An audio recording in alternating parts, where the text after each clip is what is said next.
سوال اکثر یہ ہوتا ہے کہ سر ڈپریشن کا علاج کیسے ممکن ہے، کیونکہ ہمارے ملک کے اندر ڈپریشن ایک بہت بڑا ایشو ہے، اور صرف ہمارے ملک میں نہیں بلکہ دنیا بھر میں ڈپریشن انگزائٹی جو ہے وہ ایک بہت بڑا ایشو ہے، اور وہ ہیلتھ کے بہت سارے پرابلمز کو کریٹ کرتا ہے۔ اب مسئلہ یہ ہے کہ ہم اس چیز سے کیسے اوور کم کریں کہ جناب ہمیں یہ ڈپریشن یا انگزائٹی وغیرہ نہ ہو۔ اس میں جہاں پہ جب بھی آپ کسی ڈاکٹر کے پاس جاتے ہیں تو آپ کو یہ پتہ ہے کہ جناب ڈاکٹر آپ کو کبھی وٹامن اے کی گولیاں لکھ کے دے رہا ہے، کبھی وٹامن بی کی گولیاں لکھ کے دے رہا ہے، کبھی کہہ رہا ہے یہ فلاں وٹامن لینا ہے، یہ صحت کے لیے بڑا ضروری ہے۔ لیکن آپ کی جو انٹرنل چیز ہے وہ آپ کی ایک روح بھی ہے۔ یہ تو وٹامن اے یا بی تو آپ کی باڈی کی ضرورت ہے جو کہ آپ کی باڈی کو چاہیے، لیکن ایک آپ کی انٹرنل ضرورت بھی ہے۔ وہ انٹرنل ضرورت کہاں سے پوری ہوگی؟ جو آپ کی روح کی غذا ہے۔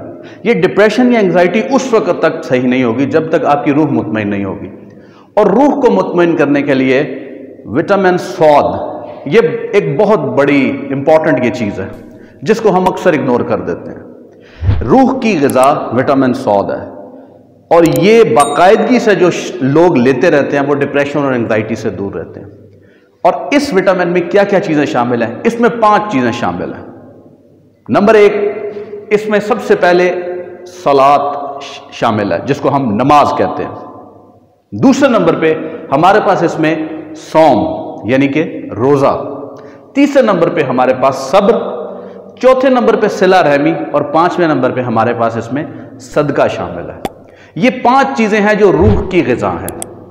یہ ہماری روح کو توانائی دیں گی، یہ ہماری روح کو طاقت دیں گی، اور جب ہم ان کو ریگولرلی لیتے رہیں گے تو انشاءاللہ ہمیں ڈپریشن یا انگزائٹی سے ہم خود بخود نجات پا لیں گے۔ اب اس کے اندر کیا ہے؟ اس کے اندر آپ دیکھیں کہ یہ 2 چیزیں جو پہلی 2 ہیں، صلاۃ اور صوم، یہ چیزیں حقوق اللہ سے ریلیٹڈ ہیں، یہ اللہ کے حقوق ہیں۔ اگر ہم اللہ کے حقوق کو پورا نہیں کریں گے تو ہماری روح کو کیسے چین ملے گا؟ ہم دنیاوی جھنجھٹوں میں پڑھ کے اللہ کو تو بھول جاتے ہیں، لیکن ہم یہ نہیں سوچتے کہ ہماری روح کی بھی ایک غذا ہے۔ ہمارے یہاں اکثر یہ کہا جاتا ہے کہ جی موسیقی روح کی غذا ہے۔ موسیقی تو بالکل روح کی غذا نہیں ہے، ورنہ یہ بڑے بڑے سنگرز، بڑے بڑے فنکار جو ہیں یہ خودکشیاں کر کے نہ مرتے۔ اس کا مطلب ہے وہ روح کی غذا نہیں ہے، وہ جسٹ ایک بات ہے لوگوں کو ایک برائی کی طرف دھکیلنے کی، اور اصل میں روح کی غذا تو ہے وہ اللہ کی یاد ہے۔ الا بذکر اللہ تطمئن القلوب، لوگوں دلوں کو اطمینان اللہ کی یاد سے ہے۔ اب یہ دونوں چیزیں بڑی ضروری ہیں، یہ حقوق اللہ میں آتی ہیں۔ اس کے بعد کیا ہے ہمارے پاس؟ تیسرا جو وٹامن سود کا جو امپورٹنٹ کمپوننٹ ہے وہ ہے صبر۔ یہ درمیان میں ہے، اور باقی جو 2 ہیں یہ حقوق العباد سے ریلیٹڈ ہے۔ اس میں صلہ رحمی اور صدقہ۔ صدقہ اور صلہ رحمی لوگوں کے حقوق سے ریلیٹڈ ہے۔ آپ نے جب لوگوں کو خوشی دینی ہے، آپ نے جب لوگوں کے ساتھ ایک اچھا برتاؤ کرنا ہے تو الٹیمیٹلی بدلے میں آپ کے ساتھ بھی اچھا برتاؤ ہوگا۔ صلہ رحمی کیا ہے کہ اپنے حق سے اگر کسی کبھی چھوڑنا بھی پڑے تو تب بھی اپنا حق چھوڑ کے دوسرے کو دے دیں، کچھ حصہ زیادہ دے دیں، یہ ہے صلہ رحمی۔ مثال کے طور پہ آپ کا حصہ بنتا ہے 1 لاکھ روپیہ، اور دوسرے کا بھی 1 لاکھ بنتا ہے۔ آپ کو لگتا ہے کہ آپ کے بھائی کو زیادہ ضرورت ہے تو آپ اپنا 90,000 کر لیں، اس کو 1,10,000 روپیہ دے دیں، یہ ہے صلہ رحمی۔ صلہ رحمی احسان کے بدلے احسان نہیں ہے کہ کسی نے میرے ساتھ نیکی کی اور میں بھی اس کے بدلے نیکی کر رہا ہوں، بلکہ یہ ہے کہ یہ نیکی سے ایک درجہ آگے ہے کہ ہمیں ایک درجہ آگے بڑھ کے کسی دوسرے کی مدد کرنی ہے۔ اور پھر صدقہ جو ہے یہ تو ویسے ہی لوگوں کا حق ہے، اس کو آپ یہ اللہ کی طرف سے جو آپ کو مال عطا کیا گیا ہے اس کے اندر آپ نے لوگوں کا حق ادا کرنا ہے۔ یہ 2 چیزیں حقوق العباد اور حقوق اللہ۔ آخری چیز اس میں صبر، جو کہ دونوں چیزوں کو کور کرتی ہے۔ وہ کیسے کرتی ہے؟ کچھ چیزیں شریعت نے حرام اور حلال کی کیٹیگری میں رکھی ہیں، ان کو نہ اپنانا۔ مثال کے طور پہ ایک شخص اگر اللہ کی بتائی ہوئی حرام چیز یعنی کہ شراب کو نہیں پیتا تو وہ کیا کر رہا ہے؟ صبر کر رہا ہے۔ ایک شخص اللہ جس چیز سے روکا ہے قرآن میں، زنا کی طرف وہ نہیں جاتا تو وہ کیا کر رہا ہے؟ وہ بھی صبر کر رہا ہے۔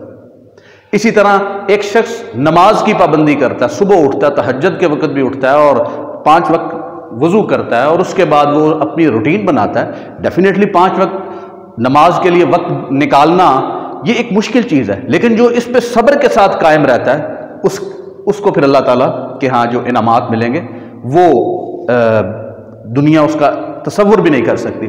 اسی طرح جب ہم صوم کی بات کرتے ہیں، آپ فجر کے وقت سے لے کے شام مغرب تک شدید گرمی میں بھی پیاسے رہتے ہیں، تو کیا آپ کر رہے ہیں؟ صبر کر رہے ہیں۔ اور پھر اسی طرح صلہ رحمی میں بھی جب آپ کسی دوسرے کو نواز رہے ہیں اپنے حق سے زیادہ، آپ اپنا حق تھوڑا سا چھوڑ رہے ہیں اور پھر اس کو زیادہ دے رہے ہیں اپنے مسلمان بھائی کو، تو آپ یہاں پہ بھی صبر کر رہے ہیں کہ چلو مجھے تھوڑا مل جائے، میں جنت کی نعمت پہ اکتفا کر لیتا ہوں۔ اس کے بعد صدقہ، یہ بھی ایک بہت بڑا صبر ہے کہ اپنے مال سے جو آپ نے کمایا ہے، جو آپ کو لگتا ہے کہ میری محنت ہے، اس کے اندر سے اللہ تعالیٰ کہتا ہے یہ ٹھیک ہے تمہاری محنت تو ہے لیکن یہ تمہارے رب نے تمہیں دیا ہے، اب اس میں سے کیا کرنا ہے؟ اسی پیسے میں سے نکال کے کچھ جو پیسے ہیں وہ میرے ایسے بندے کو دیو جس کو میں نے نہیں دیا، اس کو میں نے اس آزمائش میں ڈالا ہے۔ تو یہ صبر جو ہے یہ ان دونوں کو کرتا ہے، ٹھیک ہے۔ یہ 5 چیزیں اگر آپ اپنی زندگی میں شامل کر لیں، یہ وٹامن صاد کی یہ 5 چیزیں، تو پھر انشاءاللہ آپ کی زندگی میں ڈپریشن نہیں ہوگا، یہ آپ کی روح کو تقویت دے گی، اور ایک دفعہ روح کو تقویت مل گئی تو پھر آپ کے لیے زندگی میں ڈپریشنز کا خاتمہ ہو جائے گا۔ پھر آپ زندگی میں اپنے حالات پہ، اپنے دکھوں پہ زیادہ واویلا نہیں کریں گے، پھر آپ کا عقل مطمئن ہوگی کہ مجھے اللہ تعالیٰ نے اس زندگی میں ایک امتحان کے لیے بھیجا ہے، اور ایک خاص وقت تک میں نے اس کمرہ امتحان میں بیٹھنا ہے، اور اس کے بعد میں نے اس جہان میں اللہ کے بتائے ہوئے طریقوں کا عمل کرنا ہے، صبر کرنا ہے، اور پھر میں نے آگے چلے جانا ہے۔ تو بنیادی طور پہ اس چیز کو اگر ہم ریگولرلی وٹامن صاد کو بھی اپنی زندگی کا حصہ بنائیں تو یہ ہماری روح پہ ایفیکٹ کرے گا، اور پھر ہمیں جو ڈپریشن ہے، ہماری جو انگزائٹی ہے وہ انشاءاللہ